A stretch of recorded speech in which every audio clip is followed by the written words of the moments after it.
రంగనాథ్ వ్యవహారంలో high court తీర్పుపై BRS BJP హర్షం వ్యక్తం చేస్తున్నాయి.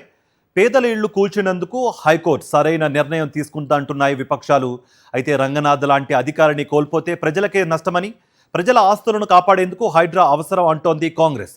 మరోవైపు తనపై భూ కబ్జాదారులే కేసులు వేశారని, న్యాయస్థానంలోనే తేల్చుకుంటానని ప్రకటించారు హైడ్రా కమిషనర్ రంగనాథ్. దీంతో రంగనాథ్ వ్యవహారంలో ఏం జరుగుతోంది అనే దానిపై ఉత్కంఠ నెలకొంది. రిదాంశానికి సంబంధించి మరింత సమాచారం మా ప్రతినిధి రాకేష్ అందిస్తారు. రాకేష్, ఆల్రెడీ పార్టీలు, విపక్షాలు కానీ లేకపోతే ప్రతిపక్షాలు కానీ ఈ హైకోర్టు తీర్పుపై హర్షం వ్యక్తం చేస్తున్నాయి, సమర్థిస్తున్నాయి కూడా. మరోపక్క కాంగ్రెస్ బ్యాకింగ్ చేస్తోంది. ఏ డెసిషన్ తీసుకోబోతోంది కాంగ్రెస్ అన్నది కూడా ఉత్కంఠ రేపుతోంది. ఎటువంటి సమాచారం ఉంది మీ దగ్గర?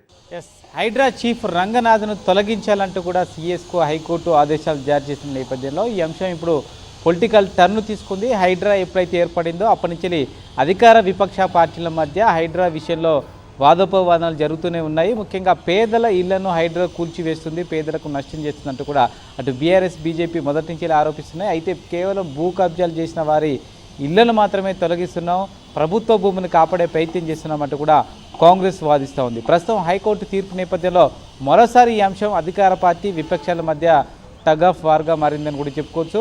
ఈ హైకోర్టు తీర్పు పైన బీజేపీ బీఆర్ఎస్ హర్షం వ్యక్తం చేస్తుంటే కాంగ్రెస్ మాత్రం డిఫెండ్ చేసే ప్రయత్నం చేస్తుంది. హైడ్రా లాంటి వ్యవస్థ హైదరాబాద్ లాంటి సిటీకి అవసరం. ఇక్కడ ప్రభుత్వ భూములను ఇప్పటికే చాలామంది కబ్జా చేశారు. ఆ కబ్జా నుంచి ప్రభుత్వ భూములు విడిపించాలంటే హైడ్రా లాంటి పనితీరు వ్యవస్థ అవసరం, రంగనాథ్ లాంటి కమిషనర్ కూడా అవసరం అంటూ కూడా కాంగ్రెస్ చెప్తా ఉంది. మరోవైపు హైకోర్టు తీర్పు పైన స్పందించిన రంగనాథ్ తన పైన కేసులు వేసినంత కూడా భూ కబ్జాదారులే పెద్ద పెద్ద బడా నేతలు వేశారు, ఉద్దేశపూర్వకంగా భూములను లాక్కునే ప్రయత్నంలో భాగంగా కోర్టును తప్పుదో పట్టిస్తున్నారంటూ కూడా రంగనాథ్ ఆరోపించారు.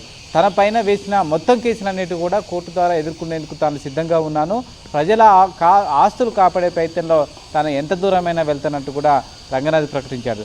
ఈ నేపథ్యంలో ప్రభుత్వం నెక్స్ట్ ఏం చేయబోతుందని ఒక చర్చ అయితే జరుగుతూ ఉంది. ఈ అంశంపైన అటు బీజేపీ బీఆర్ఎస్ తీవ్రస్థాయిలో కాంగ్రెస్ పైన విమర్శలు చేస్తూ ఉంది. మొదటి నుంచి కూడా కాంగ్రెస్ ప్రభుత్వం పేదలకు అన్యాయం చేస్తున్న విమర్శలు చేస్తున్న నేపథ్యంలో ఈ అంశం మరోసారి చర్చకు రావడం, దీంతో ఈ అంశం పొలిటికల్ టర్న్ తీసుకుపోతూ ఉంది.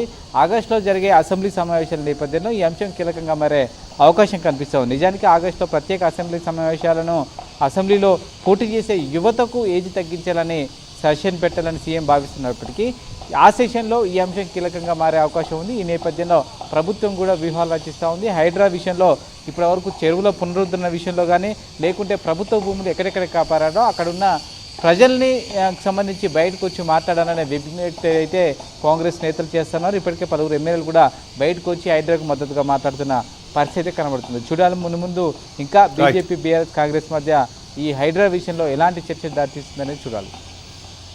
Thank you Rakesh.